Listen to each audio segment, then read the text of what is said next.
how to lock Signal app with passcode.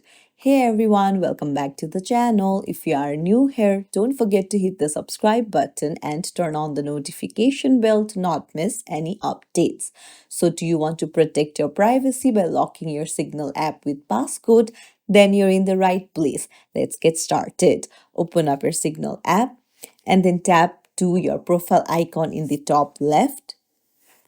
Go to settings. Now tap on privacy. Now you'll need to toggle on the screen lock, and you can see now that once you toggle on the screen lock, the app will use Face ID to unlock the signal. So you can toggle it on, and then you can set the screen lock timeout. Just choose your preferred duration. You can choose 1 minute, 5 minutes, 15 minutes, or even instant. And then once you do that, if you come back of your Signal app and then try to open it, it will ask you for Face ID. So that's it. It's as simple as that. If you found this tutorial helpful, don't forget to like and subscribe to our channel for more tips and tricks. Thank you for watching.